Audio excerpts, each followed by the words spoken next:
it to the moon, really? I feel like I can almost reach up and touch it some nights, especially the full moon when it rises right up our street. I mean, I know it's farther away than, say, Medford or New York, and it must even be farther away than once around the Earth. But how far is it, really? Let's do an experiment. We're going to need some tools to start to understand just how far it is from the Earth to the moon. You'll need your science notebook, something to write with, an earth ball, a soccer ball, beach ball, or basketball. If you have a globe, that would be awesome. You'll also need a meter stick or metric tape measure, and a large open space, like your yard or a football field. In a pinch, you can do the same on the sidewalk outside your house. First off, you'll need to find the average distance to the moon in kilometers. For this, you can use the internet, an encyclopedia, or a book from the library. While you're at it, find the circumference of the Earth and of the moon. This is what you'll need to write down in your notebook. It doesn't need to look exactly like mine. You might also want to draw a picture. Pause this video while you work.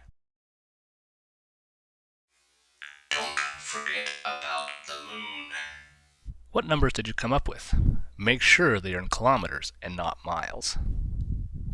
Just for comparison's sake, think about how far it is to Medford, about 112 kilometers. And how far is it to the moon? Holy cow! Now you'll need to measure the circumference of your ball. We previously learned about ratios and circumference in our math class. Pause this video while you measure and write your number down in your notebook. Now how are you going to represent those circumferences and distances with just a meter stick? We can't actually use a meter stick to lay out the distance to the moon on the ground. We would go around the Earth almost 10 times.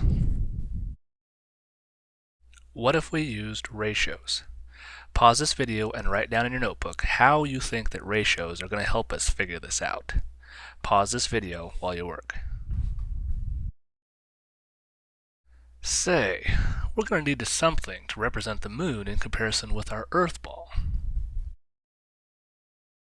Look at the ratio of the circumference of the moon to the circumference of the Earth.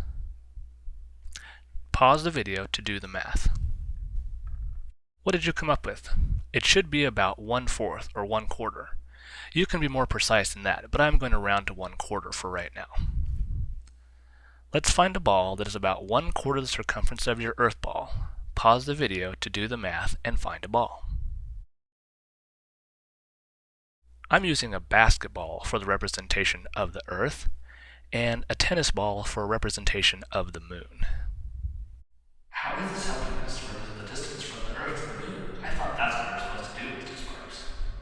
Let's put together one more ratio and see if that helps. Remember that we are using all metric numbers in this exercise. Alright, at first this is going to look a little bit tricky. Everything's going to be fine.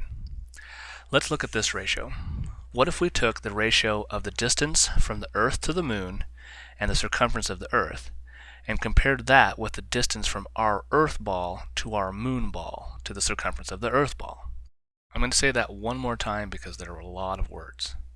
What if we took the ratio of the distance from the Earth to the moon and the circumference of the Earth and compared that with the distance from our Earth ball to our moon ball to the circumference of our Earth ball? If you're still confused, you're still having a little bit of trouble figuring out what all these D's and C's mean, back the video up, watch this section one more time. If you're still not sure, start drawing pictures. Do the math and write everything down in your notebook. If you need to rewrite some of the numbers to make them more easily read, do so now. Pause the video while you do the math. Math. With your notebook, go to a large open place. Mark out the distance with the meter stick using your large ball to represent the Earth and your small ball to represent the moon. Pause this video while you go outside and work on this. Was this what you expected? Is the distance about what you thought it was going to be? Write down anything that came to your mind as you're laying out the distance. What questions came into your mind about distance, both in space and here on Earth? Write down any other questions or observations that you have. Pause this video while you work. What about other distances in space or on Earth? What else could we represent in this way to get an idea of how far things are? What about the distance between the Earth and the Sun? Or between the Sun and other planets?